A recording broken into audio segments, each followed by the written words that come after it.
ಒಂದಂತೂ ಈಗ ಇದೆ, ತೈಲ ಬಿಕ್ಕಟ್ಟು ಅಂದರೆ ದೇಶದಲ್ಲಿ ಆ ಪರಿಸ್ಥಿತಿ ಇಲ್ಲ. ಇನ್ನು 2 ತಿಂಗಳಿಗಾಗುವಷ್ಟು ತೈಲ ನಮ್ಮ ಹತ್ರ ಸ್ಟಾಕ್ ಇದೆ. ನಾವು ಅಮೆರಿಕ ಮತ್ತು ರಷ್ಯಾದಿಂದ ತರಿಸ್ಕೊಳ್ತಾ ಇದ್ದೀವಿ. ಬಟ್ ಟ್ರಾನ್ಸ್ಪೋರ್ಟ್ ಖರ್ಚೇನಿದೆ ಅದು ಸ್ವಲ್ಪ ಜಾಸ್ತಿ ಆಗ್ತಾ ಇರೋದ್ರಿಂದ ಈಗ ಒಂದು 10 ರಿಂದ 15 ರೂಪಾಯಿ ಏರಿಕೆ ಆಗಬಹುದು ಅನ್ನುವಂಥ ಲೆಕ್ಕಾಚಾರ ಇದೆ. ಬಟ್ ಕೇಂದ್ರ ಸರ್ಕಾರ ಅದನ್ನು ಕೂಡ ಸರಿದೂಗಿಸುವಂಥ ಲೆಕ್ಕಾಚಾರದಲ್ಲಿದೆ. ಯಾಕೆ ಅಂತಂದರೆ ಚಿನ್ನ ಖರೀದಿಯನ್ನು ಮಾಡೋದನ್ನು ನಿಲ್ಲಿಸಿದರೆ ಅದನ್ನು ಈ ಕಡೆಗೆ ಶಿಫ್ಟ್ ಮಾಡುವಂಥ ಯೋಚನೆಗಳಲ್ಲಿ ಈಗ ಸರ್ಕಾರ ಬರ್ತಾ ಇದೆ. ಹಾಗಾಗಿ ಜನರ ಮೇಲೆ ಹೊರೆ ಆಗದೇ ರೀತಿಯಲ್ಲಿ ನೋಡ್ಕೊಳ್ಳೋ ಪ್ಲ್ಯಾನ್ನಲ್ಲೇ ಉಳಿತಾಯ ಮಾಡೋದಿದೆ. ನಾನಾಗಲೇ ಹೇಳ್ತಾ ಇದ್ದೆ ವಿಚಾರದಲ್ಲಿ ಜಾಸ್ತಿ ಆಗಿಬಿಡುತ್ತೆ ಅಂತ ಹೇಳ್ಬಿಟ್ಟು ಹೋಗಿ ತುಂಬಿಕೊಂಡು ಬರುವಂಥ ಕೆಲಸ ಮಾತ್ರ ಮಾಡಕ್ಕೆ ಹೋಗಬೇಡಿ. ಡೀಟೇಲ್ಸ್ ಇಲ್ಲಿದೆ ನೋಡಿ. ಪೆಟ್ರೋಲ್ ಡೀಸೆಲ್ ಅಭಾವ ಆತಂಕ, ಬಂಕ್ಗಳತ್ತ ಮತ್ತೆ ಮುಖ ಮಾಡಿದ ಸವಾರರು. ಪೆಟ್ರೋಲ್ ಡೀಸೆಲ್ ಮಿತ ಬಳಕೆಗೆ ಪ್ರಧಾನಿ ಮೋದಿ ಕರೆ ಕೊಟ್ಟ ಬೆನ್ನಲ್ಲೇ ದೇಶದಲ್ಲಿ ತೈಲ ಸರಬರಾಜಿನಲ್ಲಿ ವ್ಯತ್ಯಯ ಉಂಟಾಗಿದೆ. ಪೆಟ್ರೋಲ್ ಡೀಸೆಲ್ ದರ ಏರಿಕೆ ಆತಂಕ ಮನೆ ಮಾಡಿದೆ. ಜೊತೆಗೆ ಅಭಾವದ ಆತಂಕವೂ ತಲೆದೂರಿದೆ. ಜಾಗತಿಕ ಸಂಘರ್ಷ ಹಿನ್ನೆಲೆಯಲ್ಲಿ ಇಂಧನ ಪೂರೈಕೆಯಲ್ಲಿ ವ್ಯತ್ಯಯವಾಗುವ ಕಾರಣಕ್ಕೆ ಸಾರ್ವಜನಿಕರಲ್ಲಿ ಆತಂಕ ಶುರುವಾಗಿದೆ. ಸದ್ಯ ಎಂದಿನಂತೆ ಪೆಟ್ರೋಲ್ ಡೀಸೆಲ್ ಸಿಗ್ತಾ ಇರೋದ್ರಿಂದ ಗ್ರಾಹಕರು ನಿರಾತಂಕರಾಗಿದ್ದಾರೆ. ಆದರೆ ಡೀಸೆಲ್ ಪೆಟ್ರೋಲ್ ಅಭಾವ ಉಂಟಾಗುವ ಆತಂಕದಲ್ಲಿ ತಮ್ಮ ವಾಹನಗಳಿಗೆ ಡೀಸೆಲ್ ಪೆಟ್ರೋಲ್ ಹಾಕಿಸ್ಕೊಳ್ತಿದ್ದಾರೆ. ಬಂಕ್ಗಳತ್ತ ಮುಖ ಮಾಡ್ತಿದ್ದಾರೆ. ಚಿಲ್ಲರೆ ಬಂಕ್ಗಳಿಂದ ಕೈಗಾರಿಕೆಗಳು ತೈಲ ಖರೀದಿ, ಸಾಮಾನ್ಯ ಗ್ರಾಹಕರಿಗೆ ಪೂರೈಕೆಯಲ್ಲಿ ವ್ಯತ್ಯಯ. ದೇಶದಾದ್ಯಂತ ಡೀಸೆಲ್ ಅಭಾವದ ಆತಂಕ ಎದುರಾಗಿದ್ದು ಕೈಗಾರಿಕೆಗಳು ಚಿಲ್ಲರೆ ಬಂಕ್ಗಳಿಂದ ಹೆಚ್ಚಿನ ಇಂಧನ ಖರೀದಿ ಮಾಡ್ತಾ ಇರೋದು ಪೂರೈಕೆಯಲ್ಲಿ ವ್ಯತ್ಯಯ ಉಂಟು ಮಾಡಿದೆ. ಇಂಧನ ಉಳಿತಾಯದ ಅಗತ್ಯತೆ ಮತ್ತು ಹೆಚ್ಚುತ್ತಾ ಇರುವ ದರಗಳ ನಡುವೆ ಬಿಕ್ಕಟ್ಟು ಎದುರಾಗಿದೆ. ಈ ಕುರಿತು ಪೆಟ್ರೋಲಿಯಂ ಡೀಲರ್ಸ್ ಅಸೋಸಿಯೇಷನ್ ಪ್ರಧಾನಿ ಮೋದಿಗೆ ದೂರು ಕೊಟ್ಟಿದ್ದಾರೆ. ಕೈಗಾರಿಕೆಗಳ ಅತಿಯಾದ ಖರೀದಿಯಿಂದ ಚಿಲ್ಲರೆ ಬಂಕ್ನಲ್ಲಿ ಡೀಸೆಲ್ ಪೂರೈಕೆ ಕೊರತೆ ಉಂಟಾಗಿದೆ. ಬಲ್ಕ್ ಹಾಗೂ ಚಿಲ್ಲರೆ ದರ ವ್ಯತ್ಯಾಸದಿಂದಾಗಿ ಇಂಧನ ಸರಬರಾಜಿನಲ್ಲಿ ತೀವ್ರ ಅಸ್ಥಿರತೆ ಉಂಟಾಗಿದೆ. ಪೆಟ್ರೋಲ್ ಡೀಸೆಲ್ ಬಿಕ್ಕಟ್ಟು ನಿವಾರಿಸೋಕೆ ಪೆಟ್ರೋಲಿಯಂ ಡೀಲರ್ಸ್ ಸಂಘದಿಂದ ಪ್ರಧಾನಿ ಮೋದಿಗೆ ಮನವಿ ಮಾಡಲಾಗಿದೆ. ಬೆಂಗಳೂರಿನ ಬಂಕ್ಗಳಲ್ಲಿ ಲಿಮಿಟೆಡ್ ಸ್ಟಾಕ್, 2-3 ದಿನಕ್ಕೊಮ್ಮೆ ಪೆಟ್ರೋಲ್ ಡೀಸೆಲ್ ಪೂರೈಕೆ. ಬೆಂಗಳೂರಿನ ಕೆಲವು ಕಡೆ ಬಂಕ್ನಲ್ಲಿ ಪೆಟ್ರೋಲ್ ಡೀಸೆಲ್ ಸೀಮಿತ ಸ್ಟಾಕ್ ಇದೆ. ಬಸವೇಶ್ವರ ನಗರದ ಬಂಕ್ನಲ್ಲಿ ಲಿಮಿಟೆಡ್ ಸ್ಟಾಕ್ ಇದೆ. 50% ಕಡಿಮೆ ಸ್ಟಾಕ್ನಿಂದ ಸಿಬ್ಬಂದಿ ಬೇಸರ ಹೊರಹಾಕಿದ್ದಾರೆ. ದಿನನಿತ್ಯ ತೈಲ ಪೂರೈಕೆ ಆಗ್ತಿಲ್ಲ, ಸ್ಟಾಕ್ ಮುಗಿದ ನಂತರ ಬಂಕ್ ಬಂದ್ ಮಾಡ್ತೇವೆ ಅಂತ ಸಿಬ್ಬಂದಿ ಹೇಳ್ತಿದ್ದಾರೆ. ಬೆಂಗಳೂರಿನ ಬಂಕ್ಗಳಲ್ಲಿ ಈಗ ಪೆಟ್ರೋಲ್ ಡೀಸೆಲ್ ಸರಬರಾಜಿನ ಸಮಸ್ಯೆ ಎದುರಾಗ್ತಾ ಇದೆ. ತುಂಬಾ ಕಡೆ ನೋ ಸ್ಟಾಕ್ ಅನ್ನುವಂತಹ ಬೋರ್ಡ್ ಏನು ಅಳವಡಿಕೆ ಮಾಡದೇ ಇದ್ರೂ ಕೂಡ ಲಿಮಿಟೆಡ್ ಆಗಿ ಸಪ್ಲೈ ಆಗ್ತಾ ಇದೆ ಅನ್ನುವಂಥದ್ದು. ಈಗ ಬಸವೇಶ್ವರ ನಗರದ ಬಂಕ್ಗಳಲ್ಲಿ ಇದೀವಿ. ಇದು 2 ದಿನಗಳಿಂದ ಕಂಪ್ಲೀಟ್ ಆಗಿ ಕ್ಲೋಸ್ ಆಗಿತ್ತು, ಬಿಕಾಸ್ ಸರಬರಾಜು ಆಗ್ತಾ ಇರಲಿಲ್ಲ ಅನ್ನುವಂತಹ ಕಾರಣಕ್ಕೆ. ಬಟ್ ಇವತ್ತು ಓಪನ್ ಆಗಿದೆ. ಬಟ್ ಅವರಿಗೆ ಬೇಕಾಗುವಷ್ಟು ಸಪ್ಲೈ ಆಗ್ತಾ ಇಲ್ಲ, ತೈಲ ವಿತರಣೆ ಆಗ್ತಾ ಇಲ್ಲ ಅನ್ನುವಂಥದ್ದು. ಸೊ ಹಾಗಾಗಿ ಈಗ ಜನ ಕೂಡ ಒಂದ್ ಹಂತದಲ್ಲಿ ಪ್ಯಾನಿಕ್ ಬೈಯಿಂಗ್ ನಿಧಾನವಾಗಿ ಶುರು ಆಗ್ತಾ ಇದೆ. ಯಾವಾಗ ಪೆಟ್ರೋಲ್ ಡೀಸೆಲ್ ಕಡಿಮೆ ಮಾಡಿ ಬಳಕೆಯನ್ನ ಅಂತ ಪ್ರಧಾನಿ ಕರೆ ಕೊಟ್ಟರು, ಇನ್ನೊಂದು ಕಡೆಗೆ ಪೆಟ್ರೋಲ್ ಡೀಸೆಲ್ಗಳ ದರ ಏರಿಕೆ ಆಗ್ಬೋದು ಅನ್ನುವಂತಹ ಆತಂಕ ಇದೆ. ಸೊ ಹಾಗಾಗಿ ಜನ ಕೊಂಚ ರಶ್ ಕೂಡ ಇದೆ. ಬಟ್ 2 ದಿನಗಳಿಂದ ಕಂಪ್ಲೀಟ್ ಆಗಿ ಕ್ಲೋಸ್ ಆಗಿತ್ತಂತೆ. ಸೊ ಮಾತಾಡ್ಸೋಣ ಬಂಕ್ ನ ಸಿಬ್ಬಂದಿಯನ್ನ ಏನ್ ಹೇಳ್ತಾರೆ ಅಂತ. ಸರ್, ಈಗ ನಿಮಗೆ ಡಿಮ್ಯಾಂಡ್ ಇರುವಷ್ಟು ಬರ್ತಾ ಇಲ್ವಾ ಏನು? ಕಳೆದ 2 ದಿನದಿಂದ ಬಂದು 2 ಡೇಸ್ ಹಿಂದೆ ಕ್ಲೋಸ್ ಆಗಿತ್ತು. ಪವರ್ ಪೆಟ್ರೋಲ್ ಅಷ್ಟೇ ರನ್ ಆಗ್ತಿತ್ತು. ಡೀಸೆಲ್ 2-3 ಡೇಸ್ ಹಿಂದೆ ಇರಲಿಲ್ಲ. ನಿನ್ನೆ ಸಂಜೆ ಬಂದಿದೆ ಸ್ಟಾಕು. ಲಿಮಿಟೆಡ್ ಸ್ಟಾಕ್ ಬರ್ತಿದೆ. ನಾವು ಕೇಳಿದ ಸ್ಟಾಕ್ ಬರ್ತಾ ಇಲ್ಲ. ಎಷ್ಟು ಕೊಡ್ತಾ ಇದ್ದಾರೆ? 50% ಅಷ್ಟು ಕಡಿಮೆ ಕೊಡ್ತಾ ಇದ್ದಾರೆ. ಹೌದು, 50% ಕಡಿಮೆ ಬರ್ತಿದೆ. 2 ಡೇಸ್ 3 ಡೇಸ್ ಒಂದ್ಸರಿ ಸ್ಟಾಕ್ ಬರ್ತಾ ಇದೆ. ಡೈಲಿ ಸ್ಟಾಕ್ ಬರ್ತಾ ಇತ್ತು ಎವ್ರಿ ಡೇ. ಇವಾಗ ಹಂಗ್ ಬರ್ತಿಲ್ಲ. 2 ಡೇಸ್ 3 ಡೇಸ್ ಆ ತರ ಸ್ಟಾಕ್ ಬರ್ತಿದೆ. ಯಾವಾಗಿಂದ ಈ ಸಮಸ್ಯೆ ಆಗಿದ್ದು? ಅಂದ್ರೆ ಪ್ರಧಾನಿ ಅವರು ಹೇಳಿದ ಮೇಲೆನಾ ಅಥವಾ ಇಲ್ಲ, ಅದಕ್ಕಿಂತ 1 ವೀಕ್ ಮುಂಚೆಯಿಂದನೂ ಆ ತರ ಪ್ರಾಬ್ಲಮ್ ಇದೆ. ಹೇಗೆ ಮ್ಯಾನೇಜ್ ಮಾಡ್ತೀರಾ? ಈಗ ಬಂದಿರುವಂತಹ ಸ್ಟಾಕ್ ಎಷ್ಟು ಹೊತ್ತಿಗೆ ಖಾಲಿ ಆಗ್ಬೋದು? ಒನ್ ಡೇ ಬರ್ಬೋದು. ಒನ್ ಡೇ ಬರುತ್ತೆ ಸ್ಟಾಕ್. ಅದಾದ್ಮೇಲೆ ಸ್ಟಾಕ್ ಇಲ್ಲ. ಸ್ಟಾಕ್ ಬಂದ್ರೆ ಓಕೆ, ಬರ್ಲಿಲ್ಲ ಅಂದ್ರೆ ನಾವು ಕ್ಲೋಸ್ ಮಾಡ್ಲೇಬೇಕಾಗುತ್ತೆ. ಜನ ಪ್ಯಾನಿಕ್ ಬೈಯಿಂಗ್ ಶುರು ಮಾಡಿದಾರೆ. ಅಂದ್ರೆ ತುಂಬಾ ಏಕೈಕೆ ರಶ್ ಆಗೋದು, ಬಿಕಾಸ್ ದರ ಏರಿಕೆ ಆಗುತ್ತೆ ಅನ್ನುವಂತ ಅದು ಪೆಟ್ರೋಲ್ ರೈಟ್, ಡೀಸೆಲ್ ರೈಟ್ ದರ ಏರಿಕೆ ಆಗ್ಬೋದು ಅನ್ನೋ ಮುನ್ಸೂಚನೆ ಎಲ್ಲ ಜನ ಬಂದು ಸ್ಟಾಕ್ ನ ತುಂಬಿಸ್ಕೊಂಡು ಹೋಗ್ತಿದ್ದಾರೆ. ಬಾಟಲ್ಗೆ, ಕ್ಯಾನ್ಗೆ ಯಾವ್ದಕ್ಕೂ ಕೊಡ್ತಾ ಇಲ್ಲ. ಬರೀ ಲಿಮಿಟೆಡ್ ಗಾಡಿಗೆ ಮಾತ್ರ ಹಾಕ್ತಾ ಇದೀವಿ. ಇನ್ನು ಬೆಂಗಳೂರು ಹೊರವಲಯದ ನೆಲಮಂಗಲದಲ್ಲಿ ಪೆಟ್ರೋಲ್ ಅಭಾವ ಎದುರಾಗಿದೆ. ನೆಲಮಂಗಲದ ಹಂಚಿಪುರ ಬಂಕ್ನಲ್ಲಿ ನೋ ಸ್ಟಾಕ್ ಬೋರ್ಡ್ ಹಾಕಲಾಗಿದೆ. ವಾಹನ ಸವಾರರು ಬಂಕ್ಗೆ ಬಂದು ವಾಪಸ್ ಆಗ್ತಿದ್ದಾರೆ. ರಾಜ್ಯದಲ್ಲಿ ಈಗ ಅನಿಲದ ಏನು ಸಮಸ್ಯೆ ಸಾಕಷ್ಟು ಕಾಣ್ತಾ ಇತ್ತು, ಅದೇ ರೀತಿಯಲ್ಲಿ ಪೆಟ್ರೋಲ್ ಡೀಸೆಲ್ ಮೇಲೂ ಒಂದು ಅಭಾವ ಕಾಣ್ತಾ ಇದೆ ಅನ್ನೋ ಪ್ರಶ್ನೆ ಎದುರಾಗ್ತಾ ಇರುವಂತದ್ದು. ನಾನೀಗ ಬೆಂಗಳೂರು ಹೊರವಲಯ ನೆಲಮಂಗಲದ ಹಂಚಿಪುರ ಗೇಟ್ ಬಳಿ ಇರುವಂತಹ HP ಪೆಟ್ರೋಲ್ ಬಂಕ್ ಅಲ್ಲಿ ಇದ್ದೀನಿ. ಈಗ ನೋಡ್ತಾ ಇರಬಹುದು, ಇಲ್ಲಿ ನೋ ಸ್ಟಾಕ್ ಕೂಡ ಬೋರ್ಡ್ ಅನ್ನು ಹಾಕಿರುವಂತದ್ದು. ನಿನ್ನೆಯಿಂದಲೂ ಸಹ ಸಂಪೂರ್ಣವಾಗಿ ಪೆಟ್ರೋಲ್ ಪೆಟ್ರೋಲ್ ಬಂಕ್ ನಲ್ಲಿ ಡೀಸೆಲ್ ಮತ್ತೆ ಪೆಟ್ರೋಲ್ ಸಂಪೂರ್ಣವಾಗಿ ಖಾಲಿಯಾಗಿದೆ. ಈಗ ಸ್ಟಾಕ್ ಬರಬೇಕು, ಸ್ಟಾಕ್ ಬರೋವರೆಗೂ ಕೂಡ ಇಲ್ಲಿ ನೋ ಸ್ಟಾಕ್ ಬೋರ್ಡ್ ಇರುವಂತದ್ದು. ಏನಂದ್ರೆ ಪ್ರತಿನಿತ್ಯ ಸಾಕಷ್ಟು ವಾಹನಗಳಿಗೆ ಇಲ್ಲಿ ಫಿಲ್ ಅನ್ನ ಮಾಡಲಾಗ್ತಾ ಇತ್ತು. ಆದ್ರೆ ಏನು ಅಭಾವದಿಂದಾಗಿ ಈ ತರ ಸಮಸ್ಯೆ ಎದುರಾಗಿದೆ ಅಂತೇಳಿ ಇಲ್ಲಿನ ಇನ್ನು ಕೆಲಸಗಾರರು ಸಹ ಹೇಳ್ತಾ ಇರುವಂತದ್ದು. ಅಲ್ಲದೆ ಏನು ಪ್ರಧಾನಮಂತ್ರಿಗಳು ಈಗಾಗಲೇ ಸಹ ರಾಷ್ಟ್ರದ ಜನರಿಗೆ ಒಂದು ಸಲಹೆಯನ್ನ ನೀಡಿರುವಂತದ್ದು, ಮಿತವಾಗಿ ಅನಿಲವನ್ನ, ಗ್ಯಾಸ್ ಅನ್ನ ಮತ್ತೆ ಅಡುಗೆ ಎಣ್ಣೆಯನ್ನ ಬಳಸಿ ಅಂತಲೂ ಸಹ ಒಂದು ಕರೆಯನ್ನ ಕೊಟ್ಟಿದ್ದಾರೆ. ಈ ಕರೆ ಈ ರೀತಿಯಲ್ಲಿ ಕಾಣ್ತಾ ಇದೆಯಾ ಎಂಬ ಅನುಮಾನಗಳು ಸಾಕಷ್ಟು ರೀತಿಯಲ್ಲಿ ಕಂಡು ಬರ್ತಾ ಇದೆ. ಅಂತ ಹೇಳಿದ್ರೆ ನೆಲಮಂಗಲದಲ್ಲಿ ಸಾಕಷ್ಟು ಬಂಕ್ಗಳು ಈಗಾಗಲೇ ಒಂದು ಕೆಲಸವನ್ನ ಪೂರೈಸುವಲ್ಲಿ ಸ್ಥಗಿತ ಆಗ್ತಾ ಇರುವಂತದ್ದು. ಹೀಗಾಗಿ ಪ್ರಧಾನಿ ನರೇಂದ್ರ ಮೋದಿಗಳು ಹೇಳಿದಂತಹ ಮಾತು ನಿಜವಾಗ್ತಾ ಇದೆಯಾ, ಜನರು ಮಿತವಾಗಿ ಬಳಸುವಂತ ಅನಿವಾರ್ಯತೆ ಬರ್ತಾ ಇದೆಯಾ ಅನ್ನೋ ಪ್ರಶ್ನೆಗಳು ಸಹ ಕಾಣ್ತಾ ಇರುವಂತದ್ದು. ಬಾಟಲ್, ಕ್ಯಾನ್, ಬ್ಯಾರಲ್ಗಳಿಗಿಲ್ಲ ಅವಕಾಶ. 200 ಲೀಟರ್ ಮಾತ್ರ ಪೆಟ್ರೋಲ್ ಡೀಸೆಲ್ ಪೂರೈಕೆ. ವಿಜಯಪುರ ಜಿಲ್ಲೆಯಲ್ಲಿ 200 ಲೀಟರ್ನಷ್ಟು ಮಾತ್ರ ಪೆಟ್ರೋಲ್ ಡೀಸೆಲ್ ಕೊಡಬೇಕು. ಅದಕ್ಕಿಂತ ಒಬ್ಬರಿಗೆ ಹೆಚ್ಚು ವಿತರಣೆ ಮಾಡಬಾರದು ಅಂತ ಜಿಲ್ಲೆಯ ಎಲ್ಲಾ ಪೆಟ್ರೋಲ್ ಬಂಕ್ಗಳಿಗೆ ಆದೇಶ ಕೊಡಲಾಗಿದೆ. ಈ ಬಗ್ಗೆ ಆಹಾರ ಇಲಾಖೆ ಅಧಿಕಾರಿ ವಿನಯ್ ಪಾಟೀಲ್ ಸ್ಪಷ್ಟನೆ ಕೊಟ್ಟಿದ್ದಾರೆ. ಅಂದ್ರೆ ಈ ಒಂದು 200 ಲೀಟರ್ಸ್ ಏನು ಕ್ಯಾಪ್ ಇದೆಯಲ್ಲ, ಅದು ಕೂಡ ನಮಗೆ ಕಮಿಷನರ್ ಅವ್ರ ಕಡೆಯಿಂದನೂ ಒಂದು ಕೂಡ ಇನ್ಸ್ಟ್ರಕ್ಷನ್ಸ್ ಕೂಡ ಬಂದಿದೆ. ನಾವು ಇವತ್ತು ಏನು ಅಂತಂದ್ರೆ ಎಲ್ಲ ನಮ್ಮ OMC ಸೇಲ್ಸ್ ಮ್ಯಾನೇಜರಿಗೆ ಕೂಡ ಅದನ್ನು ಕಳಿಸ್ಕೊಟ್ಟಿದ್ದೀವಿ. ಬಟ್ ಇನ್ನೂ ಏನು ಅಂತಂದ್ರೆ ನಮ್ಮ ಕಡೆಯಿಂದ ಎಲ್ಲ ಸೇಲ್ಸ್ ಮ್ಯಾನೇಜರಿಗೆ ಕೂಡ ಅದೇನು ಬಂದಿದೆ 200 ಲೀಟರ್ಸ್ ಕ್ಯಾಪಿಂಗ್ ಏನಿದಿಲ್ಲ ಅದು ಕೂಡ ಆಗಿರ್ಬೋದು. ಆಮೇಲೆ ಈ ಬ್ಯಾರೆಲ್ಲು ಮತ್ತು ಬಾಟಲಲ್ಲೆಲ್ಲ ತುಂಬಲಾರ್ದೇ ಅದು ಟ್ಯಾಂಕಿಗೆ ತುಂಬ್ಕೊಂಡು ಹೋಗಬೇಕು. ಮತ್ತು ಎವ್ರಿ ಟೈಮ್ ಏನು ಅಂತಂದರೆ ಪ್ಯಾನಿಕ್ಗಾಗಿ ಸಿಕ್ಕಾಪಟ್ಟೆ ಫಿಲ್ ಮಾಡಿಸ್ಬೇಡ್ರಿ, ಎಷ್ಟು ಅಗತ್ಯತೆ ಇದೆಯಲ್ಲ ಅಷ್ಟೇ ಫಿಲ್ ಮಾಡಬೇಕು ಅನ್ನೋದು ಒಂದು ಇನ್ಸ್ಟ್ರಕ್ಷನ್ಸ್ ಕೂಡ ಪಬ್ಲಿಕ್ಗಾಗಿರ್ಬೋದು ಮತ್ತು OMC ಸೇಲ್ಸ್ ಮ್ಯಾನೇಜರಿಗಾಗಿ ಇವತ್ತು ನಾವು ಇನ್ಸ್ಟ್ರಕ್ಷನ್ಸ್ ಕೊಡ್ತಾ ಇದ್ದೀವಿ. ಗದಗ ಜಿಲ್ಲೆಯಲ್ಲಿ ಡೀಸೆಲ್ ಪೆಟ್ರೋಲ್ ಅಭಾವದ ಆತಂಕ ತಲೆದೂರಿದೆ. ಬಾಟಲ್, ಕ್ಯಾನ್, ಬ್ಯಾರಲ್ನಲ್ಲಿ ಪೆಟ್ರೋಲ್ ಡೀಸೆಲ್ ತುಂಬೋದು ಬಂದ್ ಮಾಡಲಾಗಿದೆ. ಬಂಕ್ಗಳಿಗೆ ಬರುವ ವಾಹನಗಳಿಗೆ ಮಾತ್ರ ಪೆಟ್ರೋಲ್ ಡೀಸೆಲ್ ಹಾಕಲಾಗ್ತಾ ಇದೆ.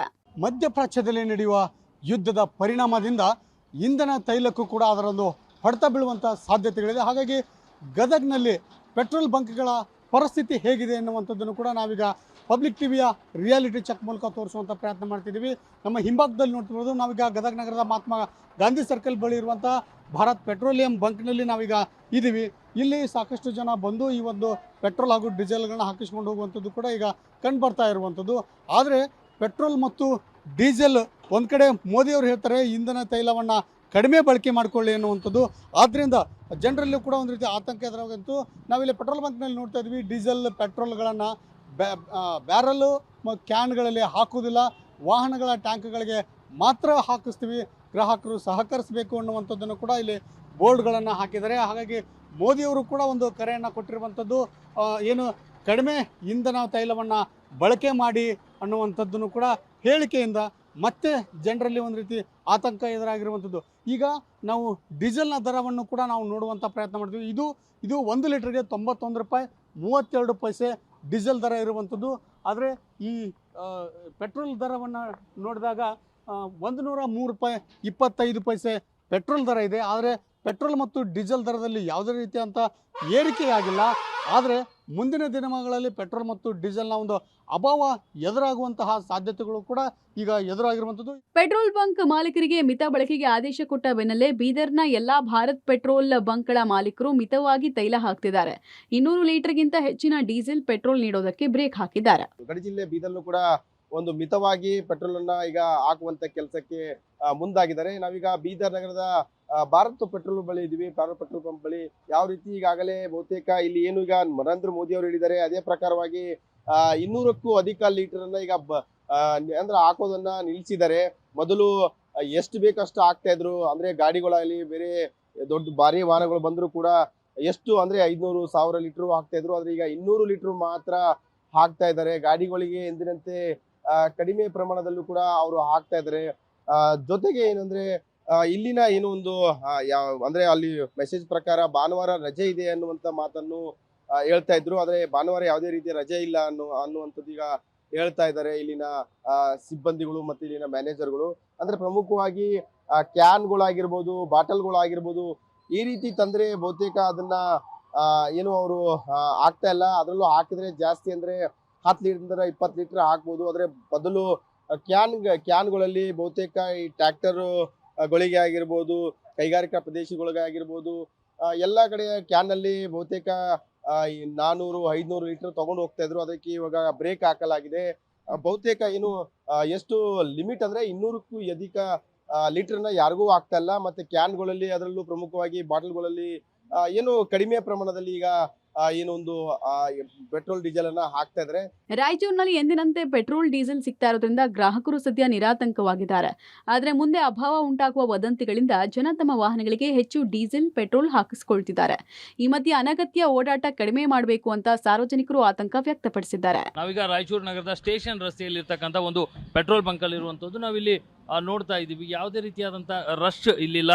ಅಂದ್ರೆ ಎಂದಿನಂತೆ ಗ್ರಾಹಕರು ಬರ್ತಾ ಇದ್ದಾರೆ. ಏನು ನಾವು ದ್ವಿಚಕ್ರ ವಾಹನ ಚಾಲಕರು ಇರ್ಬೋದು, ಮತ್ತೆ ಏನು ಡೀಸೆಲ್ ಹಾಕ್ಸ್ಕೊಳ್ಳುವಂಥ ದೊಡ್ಡ ದೊಡ್ಡ ಗಾಡಿಗಳವರು ಕೂಡ ಇರ್ಬೋದು, ಎಲ್ಲರೂ ಎಂದಿನಂತೆ ಬಂದು ಏನು ಡೀಸೆಲ್ ಪೆಟ್ರೋಲನ್ನು ಹಾಕ್ಸ್ಕೊಂಡು ಹೋಗ್ತಾ ಇರುವಂಥದ್ದು. ಇಲ್ಲಿ ನೋಡಿದಾಗ ಯಾವುದೇ ರೀತಿಯ ಸಮಸ್ಯೆ ಅಂತೂ ಇಲ್ಲಿ ಕಾಣ್ತಾ ಇಲ್ಲ. ನಿಜಕ್ಕೂ ಕೂಡ ಏನೆಲ್ಲ ಹೊಸ ನಿಯಮಗಳು ಬಂದಿದೆಯಾ, ಏನು ಇವರಿಗೆ ಸೂಚನೆಗಳನ್ನ ಕೊಟ್ಟಿದ್ದಾರಾ ಅನ್ನುವಂಥದ್ದು ಕೂಡ ಕೇಳೋಣ.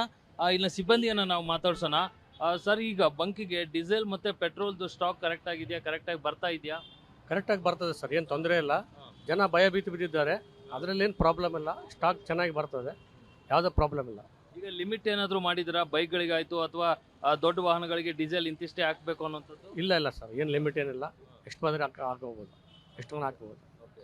ಈಗ ಭಾನುವಾರ ಬಂಕ್ ಬಂದ್ ಅನ್ನುವಂಥದ್ದು ಕೇಳ್ತಾ ಇದ್ದಾರೆ. ಭಾರತ್ ಪೆಟ್ರೋಲಿಯಂದು ಬಂದಿದೆ ಮತ್ತು ಈ ಥರದ್ದು ಕೂಡ ಹೇಳ್ತಾ ಇದ್ದಾರೆ. ಆ ಥರದ್ದು ಏನಾದರೂ ಬಂದ್ ಏನಾದರೂ ಇದೆಯಾ? ಅಂದರೆ ಆವತ್ತಿನ ದಿನ ಮುಚ್ಚುವಂಥದ್ದು ಏನಾದರೂ ಇದೆಯಾ? ಇಲ್ಲ ಸರ್, ಏನಿಲ್ಲ, ಆ ಥರ ಏನಿಲ್ಲ. ನೋಡಿ ಬಳಸ್ಬೇಕಂತ ಹೇಳ್ತಿದ್ದಾರೆ ಮಾನ್ಯ ಪ್ರಧಾನಮಂತ್ರಿ ಅವರು. ಮುಚ್ಚೋದೇನಿಲ್ಲ, ಲಿಮಿಟಾಗಿ ಬಳಸ್ರಿ, ಸ್ಟಾಕ್ ಮಾಡ್ಕೊಬೇಡ್ರಿ, ಎಲ್ಲರಿಗೂ ಸಿಗುತ್ತೆ, ಏನು ತೊಂದರೆ ಇಲ್ಲ ಸರ್. ಕ್ಯಾನ್ಗಳಿಗೆ ಆಗ್ತಿದೆ ಸರ್, ಕಡಿಮೆ 1 ಲೀಟ್ರ್ 2 ಲೀಟ್ರ್ ಇಲ್ಲ ಗಾಡಿ ನಿಂತಿದೆ ಅಂದರೆ ಅಷ್ಟೇ ಹಾಕೋದು. ಶಿವಮೊಗ್ಗ ಜಿಲ್ಲೆಯ ಎಲ್ಲಾ ಬಂಕ್ನಲ್ಲಿ ಖಾಲಿ ಬಾಟಲ್ ಕ್ಯಾನ್ಗಳಿಗೆ ಪೆಟ್ರೋಲ್ ಡೀಸೆಲ್ ತುಂಬೋದನ್ನ ನಿಲ್ಲಿಸಲಾಗಿದೆ. 200 ಲೀಟರ್ ಗರಿಷ್ಠ ಮಿತಿಗೆ ಒಳಪಟ್ಟು ತೈಲ ಹಾಕಲಾಗ್ತಾ ಇದೆ. ನಾನೀಗ ಶಿವಮೊಗ್ಗದ ಕುವೆಂಪು ರಸ್ತೆ ಇರುವಂತಹ ನಂದಿ ಪೆಟ್ರೋಲ್ ಬಂಕ್ ಬಳಿ ಇದ್ದಾರೆ. ನೀವು ಕೂಡ ಗಮನಿಸಬಹುದು, ಒಂದು ಕಡೆ ದೇಶದಲ್ಲಿ ಇನ್ನು ಚಿನ್ನ ಖರೀದಿಯನ್ನು ಮುಂದೂಡುವುದು, ಜೊತೆಗೆ ಪೆಟ್ರೋಲ್ ಮತ್ತು ಡೀಸೆಲ್ ಅನ್ನು ಮಿತವ್ಯಯವಾಗಿ ಬಳಸುವಂಥ ಜೊತೆಗೆ ಒಂದಷ್ಟು ವಿದೇಶಿ ಪ್ರವಾಸಗಳನ್ನು ಕಡಿಮೆ ಮಾಡಬೇಕು ಅಂತೇಳಿ ಪ್ರಧಾನಿ ಮೋದಿ ಅವರು ಈಗಾಗಲೇ 2 ಬಾರಿ ಕರೆಯನ್ನು ನೀಡಿದ್ದಾರೆ. ಈ ಹಿನ್ನೆಲೆಯಲ್ಲಿ ಈಗಾಗಲೇ ಆಹಾರ ಮತ್ತು ನಾಗರಿಕ ಸರಬರಾಜು ಇಲಾಖೆಯಿಂದ ಈಗಾಗಲೇ ಒಂದು ಮುಖ್ಯವಾಗಿ ಆಯುಕ್ತರ ಕಚೇರಿಯಿಂದ ಎಲ್ಲ ಜಿಲ್ಲೆಗಳಿಗೂ ಕೂಡ ಒಂದು ಸುತ್ತೋಲೆಯನ್ನು ಹೊರಡಿಸಿರುವಂಥದ್ದು. ಮುಖ್ಯವಾಗಿ ಎಲ್ಲ ಪೆಟ್ರೋಲ್ ಬಂಕ್ಗಳ ಮಾಲೀಕರಿಗೆ ಕೂಡ ಸೂಚನೆಯನ್ನು ಕೂಡ ಕೊಟ್ಟಿರುವಂಥದ್ದು. ಆ ಹಿನ್ನೆಲೆಯಲ್ಲಿ ಶಿವಮೊಗ್ಗ ಜಿಲ್ಲೆಯ ನಿರ್ದೇಶಕರು ಕೂಡ ಈಗಾಗಲೇ ಸೂಚನೆಯನ್ನು ಕೂಡ ಸ್ಪಷ್ಟವಾಗಿ ಕೊಟ್ಟಿರುವಂಥದ್ದು. ಯಾವುದೇ ಕಾರಣಕ್ಕೂ ಕೂಡ ಪೆಟ್ರೋಲ್ ಬಂಕ್ನ ಮಾಲೀಕರು ಮತ್ತು ಯಾರು ವಿತರಕರಿದ್ದಾರೆ ಅವರೆಲ್ಲರೂ ಕೂಡ ಮುಖ್ಯವಾಗಿ ಮಿತಿಯನ್ನು ಮೀರಿ ಯಾರೂ ಕೂಡ ಪೆಟ್ರೋಲ್ ಮತ್ತು ಡೀಸೆಲನ್ನು ವಿತರಣೆ ಮಾಡಬಾರ್ದು ಸೂಚನೆಯನ್ನು ಕೂಡ ಕೊಟ್ಟಿರುವಂಥದ್ದು. ಮುಖ್ಯವಾಗಿ ಶಿವಮೊಗ್ಗ ಜಿಲ್ಲೆಯಲ್ಲಿ ಏನು ಪ್ರತಿಯೊಬ್ಬರಿಗೂ ಕೂಡ 200 ಲೀಟರನ್ನು ಈಗಾಗಲೇ ನಿಗದಿ ಮಾಡಿರುವಂಥದ್ದು. 200 ಲೀಟರ್ಗೂ ಅಧಿಕವಾಗಿ ಗರಿಷ್ಠ ಯಾರಿಗೂ ಕೂಡ ಕೊಡಬಾರ್ದು. ಜೊತೆಗೆ ಮುಖ್ಯವಾಗಿ ಕ್ಯಾನ್ಗಳನ್ನು ಅಥವಾ ಯಾರು ಬಾಟಲ್ಗಳನ್ನು ತೆಗೆದುಕೊಂಡು ಬರ್ತಾರೆ ಅವ್ರು ಯಾರಿಗೂ ಕೂಡ ಪೆಟ್ರೋಲ್ ಡೀಸೆಲನ್ನು ಹಾಕಿ ಕೊಡಬಾರ್ದು ಅಂತೇಳಿ ಈಗಾಗಲೇ ಸೂಚನೆ ಕೂಡ ಕೊಟ್ಟಿರುವಂಥದ್ದು. ಮುಖ್ಯವಾಗಿ ನೀವು ಕೂಡ ಗಮನಿಸಬಹುದು, ಈ ಒಂದು ಪೆಟ್ರೋಲ್ ಬಂಕ್ನಲ್ಲಿ ಕೂಡ ವಾಹನಗಳಿಗೆ ಮಾತ್ರ ಗರಿಷ್ಠ ಮಿತಿಯಲ್ಲಿ. ಚಿಕ್ಕಬಳ್ಳಾಪುರದ ಬಂಕ್ ಮಾಲೀಕರಿಗೆ ಪೆಟ್ರೋಲ್ ಡೀಸೆಲ್ ಸಪ್ಲೈನಲ್ಲೂ ಕಟ್ಟುನಿಟ್ಟಿನ ನಿಯಮಗಳನ್ನು ಜಾರಿ ಮಾಡಲಾಗ್ತಿದೆ. ಮೊದಲೆಲ್ಲ ಪೆಟ್ರೋಲ್ ಡೀಸೆಲ್ ಸಾಲ ಕೊಡ್ತಾ ಇದ್ದ ಕಂಪನಿಗಳು ಈಗ ಓನ್ಲಿ ಕ್ಯಾಶ್ ಅಂಡ್ ಕ್ಯಾರಿ ವ್ಯವಹಾರ ಅಷ್ಟೇ ಅಂತಿದ್ದಾರೆ.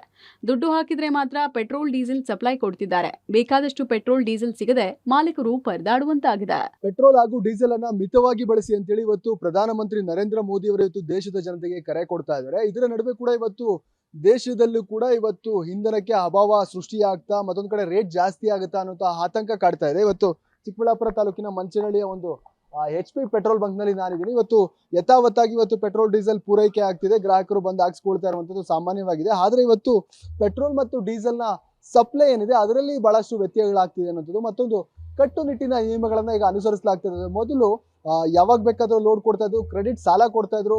ಸಾಲ ಅಂದ್ರೆ ಪೆಟ್ರೋಲ್ ಡೀಸೆಲ್ ಮಾರಿದಾದ್ಮೇಲೆ ವಾಪಸ್ ದುಡ್ಡು ಕೊಡ್ಬೋದಾಯ್ತು ಪೆಟ್ರೋಲ್ ಬಂಕ್ ಮಾಲೀಕರು. ಆದ್ರೆ ಇವತ್ತಿನ ಪರಿಸ್ಥಿತಿಯಲ್ಲಿ ಆ ರೀತಿ ಇಲ್ಲ, ಕೊಟ್ಟಷ್ಟು ದುಡ್ಡಿಗೆ ಅಷ್ಟೇ. ಅಂದ್ರೆ ಮೊದಲೇ ಹಣವನ್ನ ಅರ್ಲಿಯಾಗಿ ಮುಂಚಿತವಾಗಿ ಮುಂಗಡವಾಗಿ ಪಾವತಿ ಮಾಡಿದ್ರೆ ಮಾತ್ರ ಸಪ್ಲೈ ಕೊಡ್ತಾ ಇದೆ ಅನ್ನೋ ಮಾತುಗಳು. ಇವತ್ತು ಬಂಕ್ ಮಾಲೀಕರು ಕೂಡ ನಮ್ಮ ಜೊತೆ ಇದ್ರೆ ಅವ್ರನ್ನೇ ಮಾತಾಡ. ಸರ್, ಪೆಟ್ರೋಲ್ ಡೀಸೆಲ್ ಸಪ್ಲೈ ಯಾವ ರೀತಿ ಆಗ್ತಿದೆ? ಮೊದಲಿನಂತೆ ಆಗ್ತಿದ್ಯಾ? ಈಗ ಮೋದಿ ಬೇರೆ ಕರೆ ಕೊಟ್ಟರು ಕಡಿಮೆ ಬಳಸಿ ಅಂತ, ಏನಾಗ್ತಿದೆ ಇವತ್ತು ಅಂತ? ಸರ್, ಈಗ ಮೊದಲಿನ ಥರ ಅಂದರೆ ನಮಗೆ ಟ್ಯಾಂಕ್ ಕೆಪಾಸಿಟಿ ಫುಲ್ಲು ನಮಗೆ ಕೊಡ್ತಾ ಇದ್ರು. ನಾವು ಎಷ್ಟು ದುಡ್ಡು ಕಡೆ ದುಡ್ಡು ನಮ್ಮ ನೋಡಿ ಸ್ಟಾಕ್ ಮಾಡ್ಕೊಳ್ಳೋಕೆ ಕೊಡ್ತಿದ್ರು, ಹಾಗೆ ಯಥೇಚ್ಛವಾಗಿ ಸಿಗ್ತಾ ಇತ್ತು. ಸೊ ಈಗೇನಾಗಿದೆ, ಎಲ್ರಿಗೂ ಗೊತ್ತಿರೋ ವಿಷಯನೇ, ಜಾಗತಿಕ ಮಟ್ಟದಲ್ಲಿ ತೈಲ ಬೆಲೆ ಜಾಸ್ತಿ ಆಗಿರೋದ್ರಿಂದ ಈಗೇನಾಗಿದೆ, ಪ್ರೈವೇಟ್ ಬಂಕ್ಸಲ್ಲೆಲ್ಲ ರೇಟ್ ಹೈಕ್ ಮಾಡಿದ್ದಾರೆ. ಸೊ ನಮ್ಮ ಆಯಿಲ್ ಕಂಪನಿಗಳು 3 ಕಂಪ್ನಿಗಳು HP, BP, ಐವಸೂರು ಯಾವುದೇ ಕಾರಣಕ್ಕೂ ಸರ್ಕಾರ ಮಾಡಿಲ್ಲ. ಈಗೇನಾಗಿದೆ ಅಂದರೆ ನಾವು ಅಷ್ಟು ಪೂರೈಕೆ ಮಾಡೋಕ್ಕೆ ಆಗ್ತಾ ಇಲ್ಲ. ಈಗ ನಮಗೆ ಸ್ಟ್ರಿಕ್ಟಾಗಿ ಆರ್ಡರ್ ಮಾಡಿದೆ, ಮೊನ್ನೆಯಿಂದ ಬಂದಿದೆ, ಯಾವುದೇ ಕಾರಣಕ್ಕೂ 250 ಲೀಟ್ರ್ ಮೇಲೆ ಹೆಚ್ಚಿಗೆ ಕೊಡಬಾರ್ದು ಅಂತ ಆರ್ಡರ್ ಮಾಡೋದ್ರಿಂದ ನಾವು ಕನ್ವಿನ್ಸ್ ಮಾಡಿ, ಹೇಳಪ್ಪ ನಾನು ದಿನಕ್ಕೆ ಕೊಡೋಕೆ ಇಷ್ಟಕ್ಕಾಗುತ್ತೆ, ಇಷ್ಟ ಆದರೆ ತೊಗೊಳ್ಳಿ, ಇಲ್ಲ ನಾವೇನು ಮಾಡೋಕ್ಕಾಗಲ್ಲ ಅವ್ರಿಗೆ ಒಂದು ಕನ್ವಿನ್ಸ್ ಮಾಡಿ ನಾವು ಇರೋದನ್ನು ಸಪ್ಲೈ ಮಾಡ್ತಾ ಇದ್ವಿ. ಮೊದಲೆಲ್ಲ ಸಾಲ ಕೊಡ್ತಿದ್ರು, ಕ್ರೆಡಿಟ್ ಸಾಲ 20 ರಿಂದ 30 ಲಕ್ಷ ಕೊಡ್ತಾ ಇದ್ರು. ಈಗ ನಾವು 20 ಲಕ್ಷ ಇಟ್ಟರು ಕೂಡ ನಾವು ಲೋಡ್ ಕೊಡೋದು ಕಷ್ಟ ಆಗಿದೆ. ಪ್ಲಾಸ್ಟಿಕ್ ಬಾಟಲ್ ಅಲ್ಲಿ ಪೆಟ್ರೋಲ್ ಹಾಕಲ್ಲ ಅಂದಿದ್ದಕ್ಕೆ ಹಲ್ಲೆ ಮಾಡಿರುವ ಘಟನೆ ತುಮಕೂರು ಜಿಲ್ಲೆಯ ಕೊರಟಗೆರೆ ಪಟ್ಟಣದ ಗೌರಿಬಿದನೂರು ರಸ್ತೆಯ ಬಂಕ್ನಲ್ಲಿ ನಡೆದಿದೆ. ಪೆಟ್ರೋಲ್ ಹಾಕೋಕೆ ಒಪ್ಪದ ಸಿಬ್ಬಂದಿ ಮೇಲೆ ಪುಂಡರ ಗುಂಪು ಹಲ್ಲೆ ನಡೆಸಿದೆ. ಒಟ್ನಲ್ಲಿ ಪೆಟ್ರೋಲ್ ಡೀಸೆಲ್ ಅಭಾವ ಆತಂಕ ಜನರಲ್ಲಿ ಮನೆ ಮಾಡಿದೆ. ಮುಂದೆ ಮತ್ಯಾವ ಸಮಸ್ಯೆ ತಲೆದೂರುತ್ತೋ ಅನ್ನೋ ಆತಂಕ ಜನರಲ್ಲಿದೆ. News desk public TV.